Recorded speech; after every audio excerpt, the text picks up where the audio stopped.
बेबाक राय रखने वाले जेडीयू के नेता केसी त्यागी ने प्रवक्ता पद से इस्तीफा दे दिया। उन्होंने कहा कि वो निजी कारणों से इस्तीफा दे रहे हैं। अब उनके इस्तीफे पर अलग अलग तरह की सियासत देखने को मिल रही है।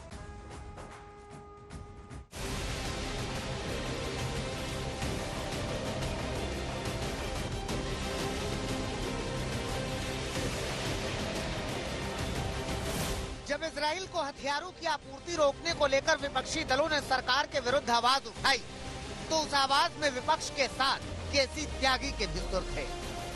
जब यूपीएससी में लेटरल एंट्री पर पूरा विपक्ष सरकार पर हमलावर हुआ, तो विपक्ष की आवाज में एक आवाज केसी त्यागी की भी थी। SC/ST आरक्षण पर सुप्रीम कोर्ट के फैसले पर विपक्ष ने जब आवाज लगाई, तो उस आवाज में एक आवाज केसी त्यागी की भी थी। वक्फ बिल, यूनिफॉर्म सिविल कोड और अग्निवीर जैसे मुद्दे पर जो विपक्ष बोल रहा था, कमोबेश वैसे ही आवाज केसी त्यागी की भी थी। अब खबर आ रही है कि केसी त्यागी ने निजी कारणों से जेडीयू के प्रवक्ता पद से इस्तीफा दे दिया।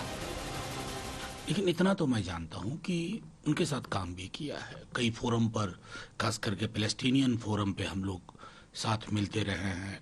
हमारा एक सा स्टैंड है, ये हमारी पार्टी का स्टैंड है, और लगभग कमोबेश वो वही चीजें बोलते हैं इन मुद्दों पर जो गांधी नेहरू के टाइम से या लोहिया जी का विचार था। अब अगर उससे किसी को गुरेज हुआ हो, मैं उसमें तह में नहीं जाना चाहता, लेकिन एब्सोल्युटली अगर निजी कारणों से वो दिया तो उनका वो फैसला।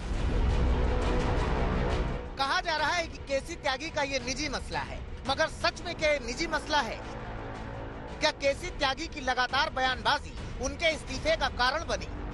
क्योंकि जेडीयू के खाते से केंद्रीय मंत्री ललन सिंह संसद में सरकार के समर्थन में थे और केसी त्यागी बतौर प्रवक्ता निजी बयानबाजी कर रहे थे। नहीं, उनका व्यक्तिगत निर्णय होगा। वैसे भी जेडीयू का आंतरिक मामला है। हम केसी त्यागी जी को वरिष्ठ, एक सुलझा हुआ राजनीतिक मानते हैं। हमारी तरफ से उनको शुभकामनाएं अपने भविष्य के लिए। लेकिन कुछ मुद्दे, चाहे पैलेस्टीन का मुद्दा रहा हो या किसान आंदोलन का, या अभी हाल में जो काफी मुद्दे जो पार्लियामेंट में रहे, उस पर उनकी राय अलग रही। आपको लगता है ये कारण रहा कि उन्होंने उनको कहा गया कि आप प्रवक्ता के पद से इस्तीफा दीजिए? देखिए, भारतीय जनता पार्टी के लिए किसी भी व्यक्ति का स्टैंड इम्पोर्टेंट नहीं होता है। हमारे जो सहयोगी दल है उनका क्या स्टैंड है वो हमारे लिए महत्वपूर्ण है। हमारे सहयोगी दल का स्टैंड लोकसभा में बहुत क्लियर था, चाहे पैलेस्टीन का मुद्दा हो, चाहे वक्फ का मुद्दा हो। ललन सिंह जो इनके नेता हैं, हमारे केंद्र सरकार में मंत्री भी हैं, उन्होंने खुलेआम वक्फ बोर्ड में हुए सुधारों की वकालत की थी। केसी त्यागी का इस्तीफा अब बिहार की राजनीति में चर्चा का विषय है। विपक्षी दल उनके इस्तीफे को अपने हिसाब से परिभाषित कर रहे हैं।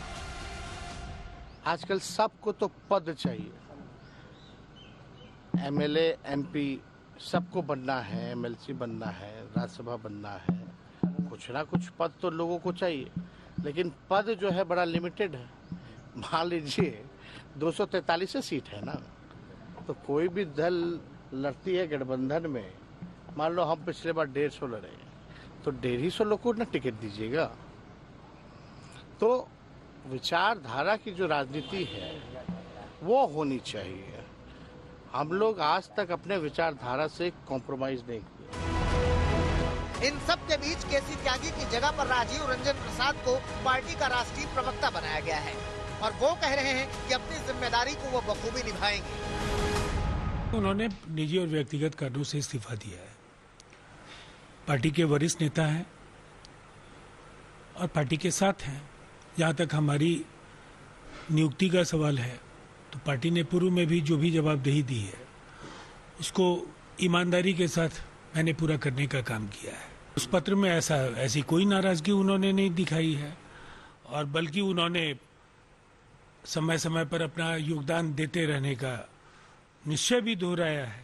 इसलिए इस तरह की बातों का कोई औचित्य नहीं है। केसी त्यागी जेडीयू के बड़े नेता हैं। जाहिर सी बात है कि उनका इस्तीफा हलचल मचाने वाला है। साथ ही सवाल भी करने वाला है कि क्या सच में केसी त्यागी ने निजी कारणों से ही इस्तीफा दिया। पटना से शशि भूषण के साथ आज तक ब्यूरो।